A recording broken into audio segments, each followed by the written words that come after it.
The contract has been terminated and I won't deal with any weaklings from now on. I was speechless at the one-sided notice. I had been giving back profits to repay the favor. Our technology and trust with Sendai were all trampled on with a laugh. Is this how Sendai acts? Before I knew it, those words had escaped my mouth. I could feel anger quietly burning deep inside me. I had intended to remain calm. But this is unforgivable. Something inside me suddenly changed. Yes. From now on, it's time for revenge.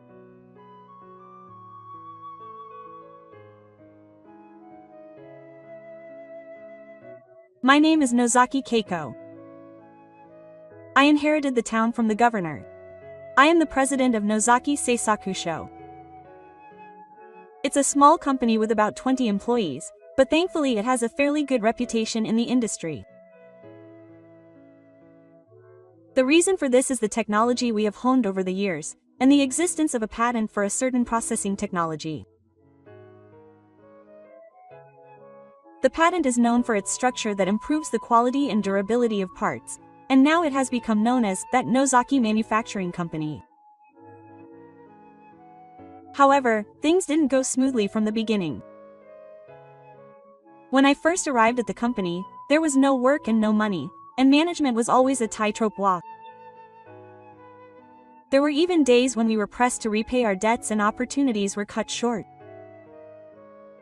No matter how meticulously we made our products, there weren't many companies that would turn their attention to a small factory with no track record. At that time, the only company that spoke to us first was Soshin. The person who spoke to us at that time was President Sendai. He is the father of the current Ryoma Shindo. Even though we had no track record, he carefully looked at the drawings, held the prototypes in his hands, and evaluated our technology. Mr. Nozaki, the processing system here is amazing. We want to work with an honest company like this. Those words changed my life. Since then, we have been receiving stable orders from Vibration Century. Among them, they also noticed Ray's patent. Would you like to use this technology in your company? When he asked me that, I nodded without hesitation. No patent? No, I don't need it. Let me repay the favor I received back then.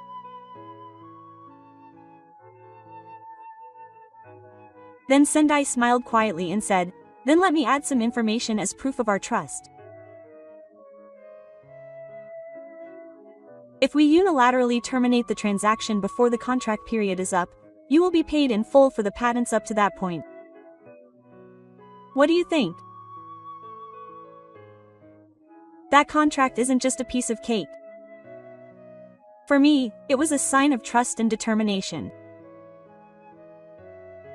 Since then, we have only provided that special device to Vibration Century free of charge.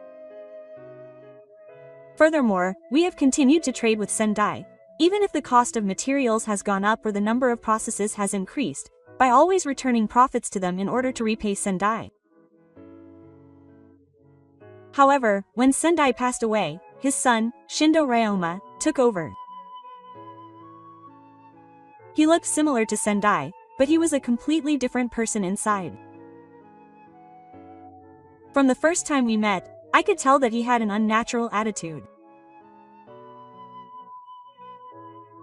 He called me by my first name, and without even saying hello, he said, cut the delivery time in half.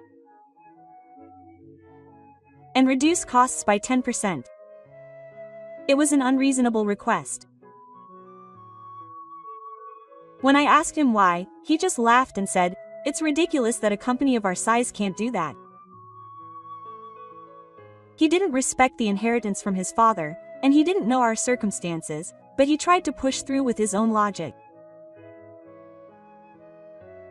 Even so, I held my ground and decided to wait and see how things went since I had a trusting relationship with Sendai. However, that man came to destroy everything in a way that was far beyond my imagination. One afternoon, I received a phone call. The other party was Ryoma Shindo. "Hey, come over for a quick chat. This evening." The contract renewal is still more than half a year away. There haven't been any reports of product defects. There were no problems with the recent delivery schedule. Worried that something had happened, I gathered up the documents and hurried over, but what awaited me were words that were completely different from what I had imagined. "Your parts are too expensive." I couldn't understand what he meant for a moment. Ryoma sneered as he slumped back in his chair without even looking at the documents. "If you ask a company overseas, they can make something similar for cheaper. Nozaki's company is unnecessarily expensive. And they throw it away, and to be honest, it's inefficient." I hurriedly chose my words and began to explain. "Our products use patented technology, and are designed with durability and safety as the top priority. There are parts that can't be reproduced with simple simulation, but I didn't hear any vibrations." "No, everyone says that. It's not even that great of a technology. Don't charge us high prices just because you're blaming us." "That's not my intention. But to maintain quality standards, there's a minimum cost." "Why are you talking down to me when you're just a farmer?" His tone had completely changed. There was no longer the spirituality, trust, or people that Sendai used to show. "Besides, there's no reason to rely on you anymore. Back then, my father would just put things away on his own. I'm not interested in that kind of thing." He tried to end the conversation on his own while banging on the desk to warm up the room. "Tsukasa, I don't need these low-grade parts. Just use the promised aura. Oh, of course, I've cancelled this month's orders, so I won't need any more of them in the future." I was speechless at his words. I've been trading with him for over 10 years, turning the profits back into the ground. I've provided the goods at the right price, endured the high cost of materials, and agreed to collect the orders. It was all because I felt a sense of gratitude and trust towards Sendai. But the man in front of me scoffed at all of that and dismissed it. "I won't deal with you low-grade parts anymore." "Well, do your best." "Yeah, but we'll never have anything to do with them again." I didn't say anything. I just bowed deeply and left the room. I gripped the steering wheel in silence as I drove back to the factory. A sense of emptiness and anger welled up in my heart. For over 10 years, I had been delivering at a price that didn't even make a profit. I had also given them permission to use my patents for free. Even when the number of emperors increased and the cost of materials skyrocketed, a simple thank you would have been enough. Even that had been trampled on. The trust, sincerity, and technology we had built up were all discarded as cheap parts. My anger began to burn quietly. But at the same time, my mind went blank and I couldn't think of anything. After returning to the factory, I sat at my desk for a while, unable to do anything.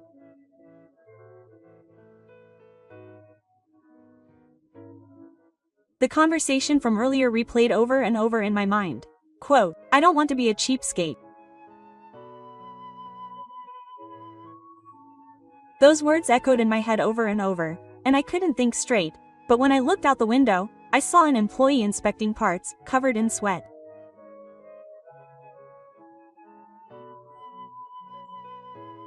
The backs of those guys who had reviewed the specifications dozens of times and worn out their nerves to avoid making mistakes. And yet he treated them like small fry. There was no way I could forgive him.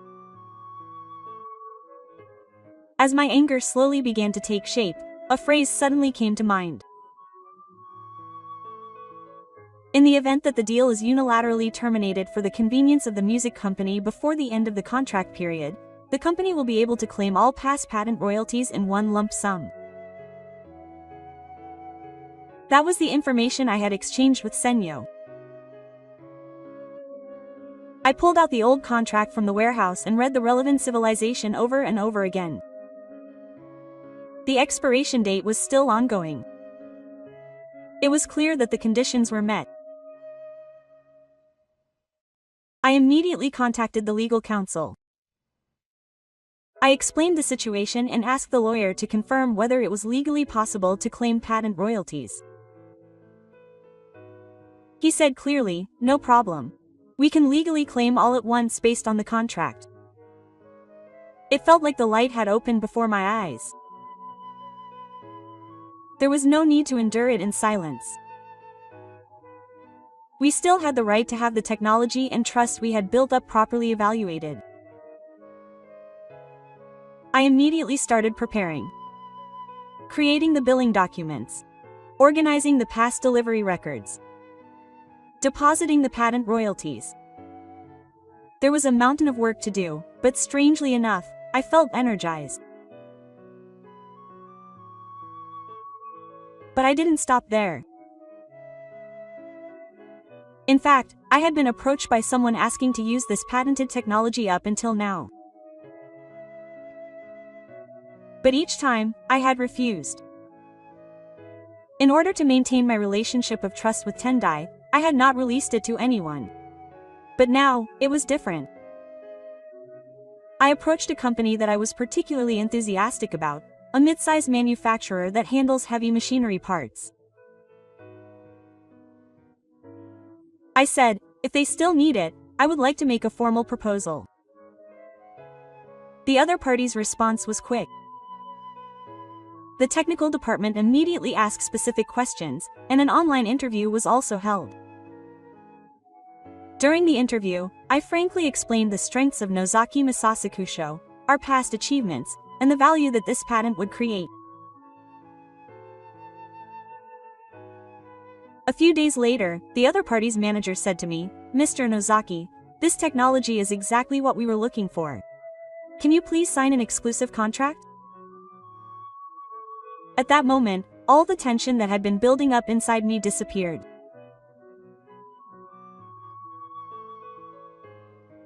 The contract also included an appropriate amount for the patent amount. It included an annual contract renewal condition. The profit margin was expected to be more than 3 times higher than when we had previously paid to the company.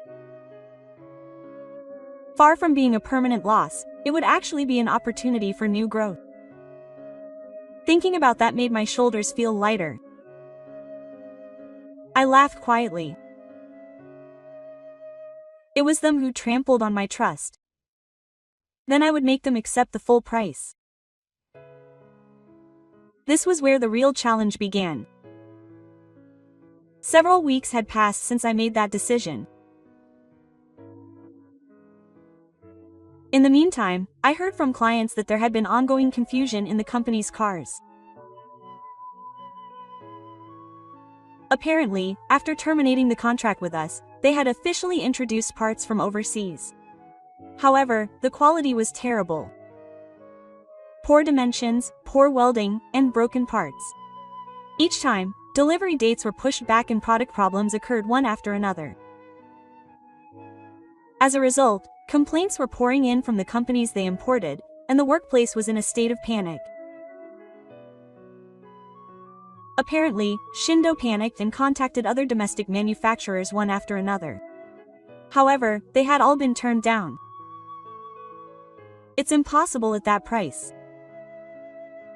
To reproduce this durability, we need the patented technology that Autosha had been using up until now. Then it's completely impossible. I heard he was told that clearly. That's when Otto finally realized that the cheap parts he had discarded were supporting the company's product quality. And as if on cue, a bill arrived from us. It contained only one thing: a lump sum request for patent royalties. It was a formal request based on government regulations and sent through a lawyer. Shindo was apparently completely speechless when he received the amount.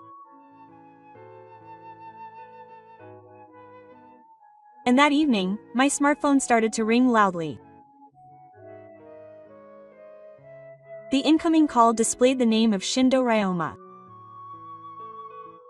I answered the call without saying anything, and suddenly a voice shouted,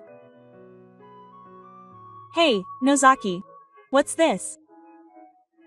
Why did you send me something like this all of a sudden? We didn't have a patent until now. Why did you suddenly lose all that money? There's no way I can pay. Don't mess with me."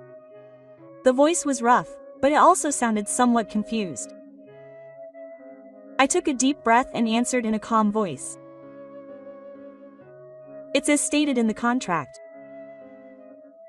Since you unilaterally terminated the contract, I made a legitimate request." The other end of the line fell silent for a moment. A flat contract? I didn't ask for anything like that. Where was it written? If you're the president, you should first check the contract yourself. The signature line read, "Shindo Regular Representative Supervisor Pharmaceutical Vibration Ryoma," and your name. After a few more seconds of silence, the call was abruptly cut off. It was probably to look for the contract. But it wasn't over yet. The next morning, my phone rang again. I pressed the answer button without saying anything to the name displayed. Suddenly, an angry voice came from the other end of the line. "Hey, Nozaki, what's this? It's a patent usage fee. Don't mess with me. I didn't hear anything about it. That's not true. It's clearly stated in the contract. It's a clause that says if the contract is unilaterally terminated during the term, the amount of patent usage can be claimed based on the actual usage." I've never heard of that. I don't know about such a contract. It's not our fault that the president didn't read the contract. You know, this is a trap. You were aiming for this from the beginning, weren't you? You let me use it for free. You didn't try to take it all at once later? That's not true. I never claimed a patent, and I've been doing agricultural products for over 10 years at a unit price that didn't make a profit. Well, since you've violated my trust with Sendai, I'm going to take advantage of the contract. You're the one who betrayed me. I've been doing business with you all along. No, you're the one who betrayed me. I've kept Sendai's trust. I was the one who was unilaterally exposed as a cheap underling and had the business terminated. The other end of the line fell silent. But the tone of voice quickly changed.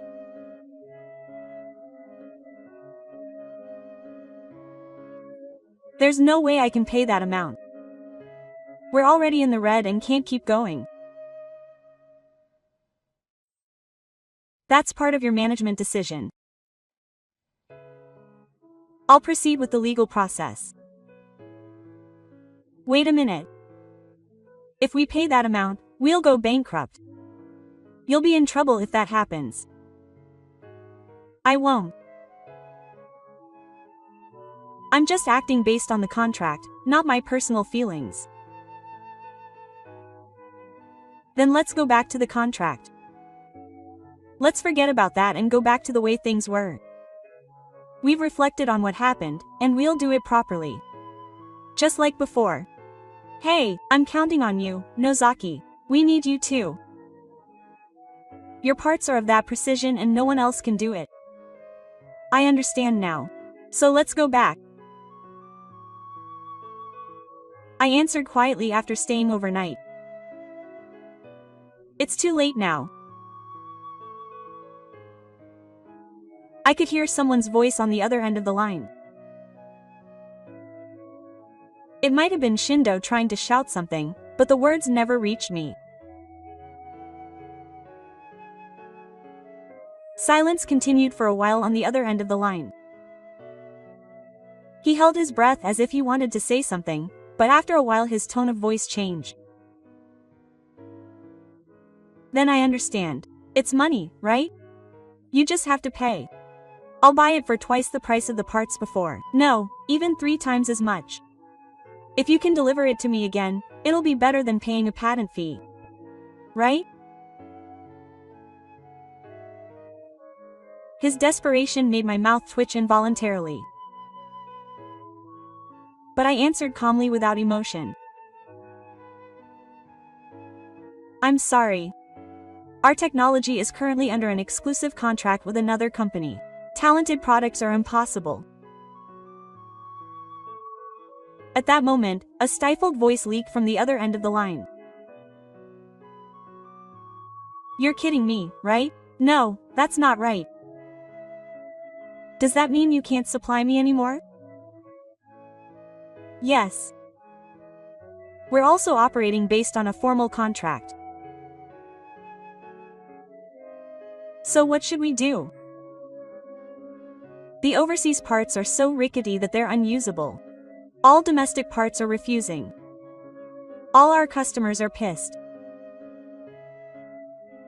That's the result of your own judgment. No, that's not right, that's not right. I never thought it would turn out like this. Please. Nozaki, help me. Our company is going bankrupt.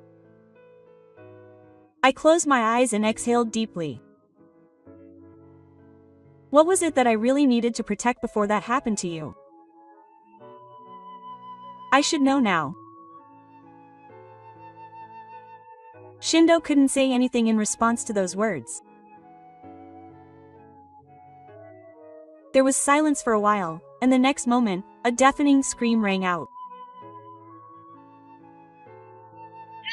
Oh no, help me. Please let me try again. A scream that was neither a neighbor's voice nor a scream echoed through the phone. But I listened to it silently. It was all my own fault. It's no one's fault. There is no better time to say that he deserved it. Eventually, I hung up the phone without saying a word. Even after the call-ended message appeared on the screen, his voice still lingered in my ears. Perhaps Shindo didn't have the money after all, because he never made a formal payment after that. He refused to talk to the lawyer, didn't respond to the letter, and just kept asking for more time. And so we gradually moved into legal proceedings. We prepared the documents to be submitted to the court, compiled the evidence, and submitted a list of the patent usage records. The lawyer apparently told us that we wouldn't be able to get away with it if we just kept running away, but even then, Shindo refused to face reality. Before long, we heard that they were running out of money. Apparently, when word of the lump sum billing plan started leaking out to the industry, other companies gradually started to distance themselves.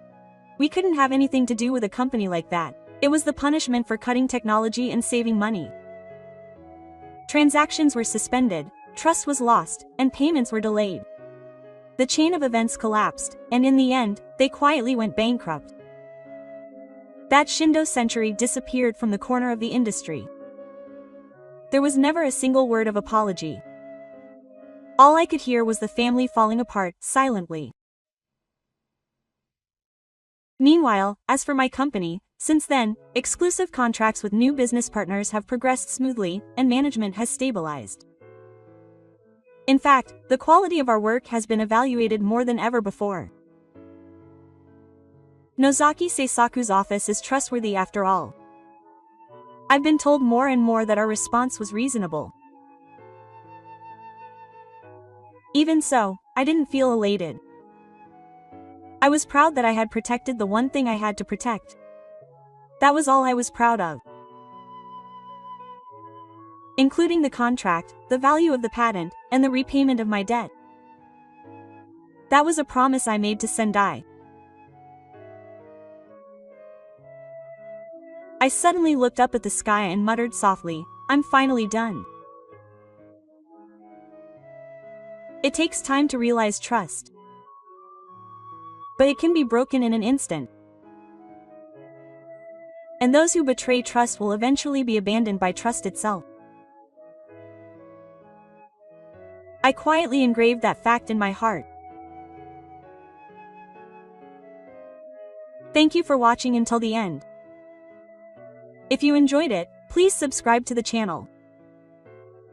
See you in the next video. Yeah.